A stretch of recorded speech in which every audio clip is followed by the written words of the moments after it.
Assalamualaikum warahmatullahi wabarakatuh. Halo teman-teman semua, perkenalkan nama saya Syifa Nurlia Anggraini, NIM 53050200002.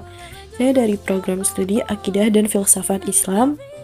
Di sini saya ingin memenuhi tugas ujian akhir semester dengan mata kuliah Filsafat Politik yang diampu oleh Ibu Yasirli. Pada pembahasan kali ini, saya ingin membahas pemikiran filsafat politik Jacques Rousseau. Jacques Rousseau merupakan filosof dan sastrawan Prancis yang lahir pada tahun 1712 di Jenewa dan meninggal pada tahun 1778 Masehi.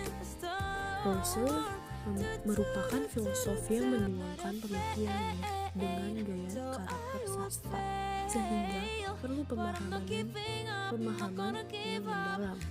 Rousseau seperti Hobbes dan Locke yang memulai analisisnya dengan kodrat manusia. Pada dasarnya, manusia adalah sama, memiliki kondisi alamiah yang saling bersatu dan membantu, menolong, serta memiliki kebebasan. Rousseau melihat manusia adalah sama. Manusia memiliki kondisi alamiah atau kodrat yang sama. Kondisi alamiah manusia menuju kebahagiaan dan ketenangan. Manusia mempunyai sifat belas kasihan, tolong menolong, dan mempunyai kebebasan. Manusia harus kembali kepada kondisi alamiah ini dan mengikuti hukum alam untuk menuju kemaslahatan politik, sosial, pendidikan, etika, dan ekonomi. Kondisi alamiah manusia harus diterapkan pada hubungan manusia atau kontrak sosial di masyarakat. Setiap manusia mempunyai kepentingan, keinginan, dan kebebasan. Persamaan kepentingan, keinginan, dan kebebasan harus ada pada manusia dan harus ada dalam kontrak sosial. Setiap manusia dibatasi oleh kontrak sosial yang harus ditaati. Berikut adalah kondisi alamiah yang berkaitan dengan hubungan sosial manusia. Dalam pemikirannya, Rousseau mengambil konsep politik yaitu konsep demokrasi.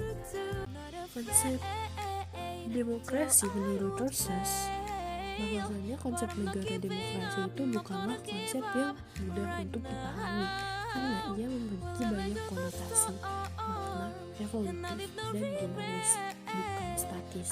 Konsep demokrasi selalu mengalami perubahan, baik bentuk formal maupun substansinya, sesuai konteks dan dinamika sosio-historis.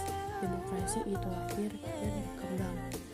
Runtuhnya pemikiran politik lama dan tradisi agama, maka memberi porsi keterlibatan masyarakat dan partisipasinya dalam politik dan pemerintahan.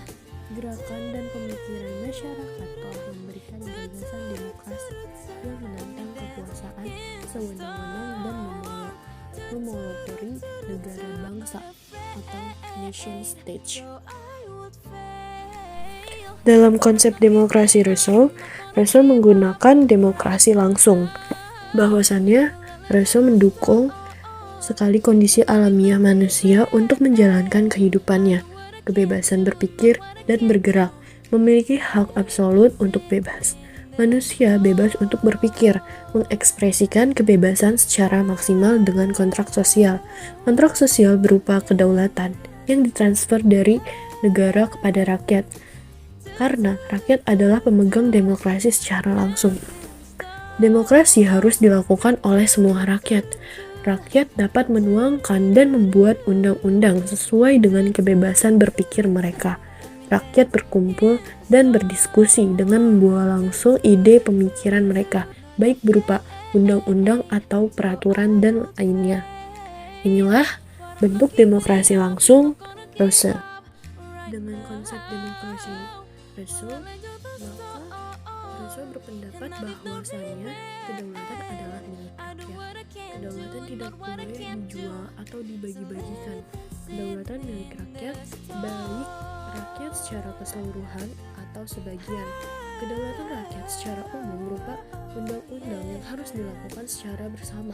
Kedaulatan sebagian berupa perbuatan pemerintahan yang dapat dipaksakan kepada rakyat demi kemaslahatan rakyat secara umum.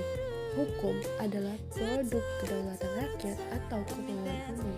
Hukum tidak boleh membeda-bedakan dan diskriminasi atau adanya tingkatan-tingkatan.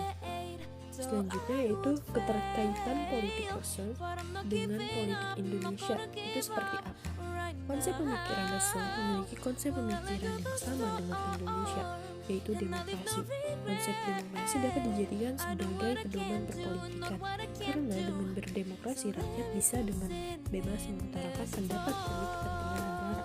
Dan hanya itu saja, Russell menganalisis manusia bahwasannya manusia memiliki sifat belas kasihan, tolong-menolong, dan mempunyai kebebasan.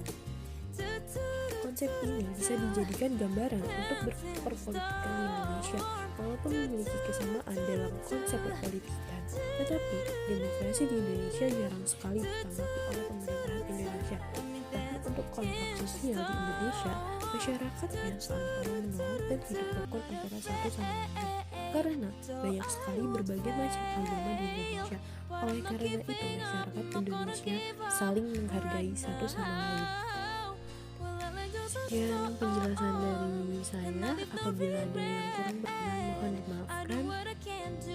Wassalamualaikum warahmatullahi wabarakatuh. Terima kasih.